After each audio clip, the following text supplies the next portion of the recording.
こんにちは、ゆっくり雑談の時間だよ。アニメ化が発表されてから数年、ずっと待ち続けてきたダンジョン飯だけど、来月からようやく放送されるわね。それに先駆けて期間限定で3話まで劇場公開されているんで見てきたぜ。特典も欲しかったしな。へえ、それでどうだった？だから今回はダンジョン飯のアニメについて色々語ろうと思うぜ。最序盤の展開ということもあってネタバレはあり。それでもいいよって人は、ゆっくりしていってね。まずはアニメより先に特典について語らせてくれ。何それ、順番が逆じゃない。いや、逆なんだが逆じゃない。何しろこの特典、80ページもあるからな。ちっちゃな設定資料集みたいなものだぜ。監督や声優へのインタビューも掲載されているし、オリジナルの書き下ろし漫画もある。ああ、それはファン的には欲しいわよね。だろ？でも劇場で限られた期間しか手に入らない。大抵は数が足りないから期間中に行ってもなくなっていたりすることもあるしな。それに逃したらメルカリだぜ。それは嫌だ。それで書き下ろしってどんな内容なの？マルシルとファリンの不況メディアミックス漫画だぜ。なんだか自己言及的なテーマね。もともとクイ先生は日常的なすれ違いの妙みたいなネタが得意な作家だぜ。本当に短編が上手いんだ。ダンジョン飯にハマった人はぜひクイ先生の短編集も読んでほしい。作家性がすごく出ていて素晴らしいぜ。へえ。それで本編はどうだったの？まあ、もともと劇場アニメではないから、大スクリーンにすると線が太すぎるとか、画面に寄りすぎて窮屈に見えるっていうのは仕方ない。モニターで見る分には全く問題にならないクオリティだぜ。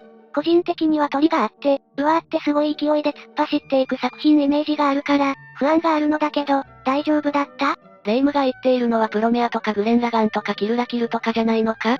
それは今石監督の作風だぜ。トリガーとして見れば、リトルウィッチアカデミアとかグリッドマンとか、人間ドラマの芝居が多い作品もある。それに今石監督作品としてはサイバーパンクエッジランナーなんて、かなりドラマ性が強い作品だったぜ。決して勢いだけの作品を作る人じゃない。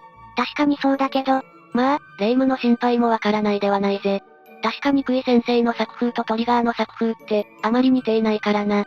クイ先生ってアクションシーンとか感情的なシーンになっても抑制的にコントロールしている作家なんだよな。感情的にハードな展開でもどこか少し冷めた視点を維持していて、だから、わーって動きで発散したりしない。そうそう、それが言いたかったのよ。トリガーのアニメーションって、キャラクターのエモーションが輪郭とか動きに直接反映されやすい作風だと思ってる。だから熱いシーンだと勢いよく動かしてデッサンも崩す。勢いだけ、みたいな言い方は解像度が荒くて誤解を招くと思うぜ。そうは言ってないけど、そこまで言われるとグーの音も出ないわ。劇場で3話まで見た感じだと、極めて忠実に原作通りを行くって感じだ。目立つオリジナル要素はなかったと思う。違和感のある演出もなくて、原作ファンとしても十分に楽しめたぜ。放送開始が楽しみでしかない。それは良かったわ。確か全24話あるのよね。話数はフリーレンと一緒だな。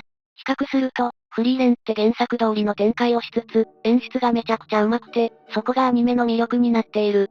これはある意味、原作が余白を大事にする作風だからだ。でもダンジョン飯はとにかく密度がすごい作品だ。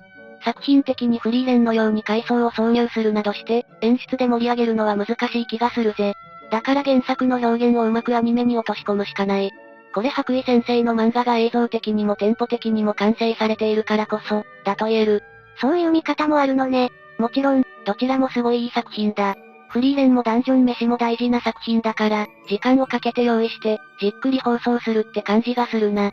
ちなみにダンジョン飯の場合、原作と同じように、序盤はどうしても実験的に見える。グルメ要素を取り入れたハクスラ系ファンタジーのパロディみたいな展開だ。でも物語が進むごとに少しずつ解像度が高まっていって、とんでもない名作へと進化していくのは間違いない。本当にね。レッドドラゴンを倒したあたりで、物語を畳み始めるかと思ったらダンジョンの起源みたいな話になって、さらに加速していったのはすごすぎるわ。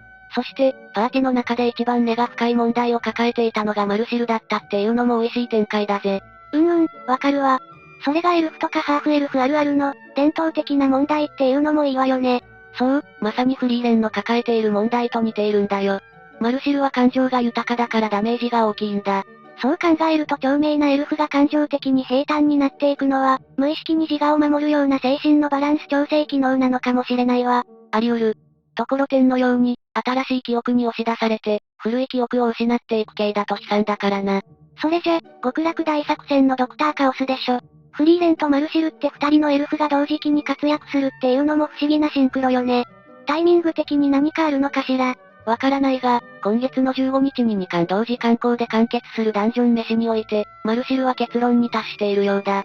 フリーレンが結論を出すのはだいぶ先だろうし、それがどこに着地するのかも謎だ。作品の知名度って点では、1000万部以上売れてるフリーレンの圧勝だけど、漫画読みの間ではダンジョン飯の評価はめっちゃ高いから、アニメは成功するんじゃないかしら。個人的にはフリーレンを見ている層にも見てほしいんだよな、ダンジョン飯。わかるわ。ファンタジーのお約束が時代劇のように広まってフォーマット化すれば、よりジャンルとして強固になる。それはゲド戦記や指輪物語、ロードスなどから、ジャンルに親しんできたものとしては嬉しいことだよな。数十年越しの不況ね。さて、そんなわけで来月から放送開始のアニメ版ダンジョン飯は期待十分。無料でもらえる特典が欲しい人は劇場に急いでほしい。きっとすぐになくなってしまうだろう。ここまでご視聴いただき、ありがとうございました。良ければチャンネル登録や高評価いただけると幸いです。それじゃ、またねー。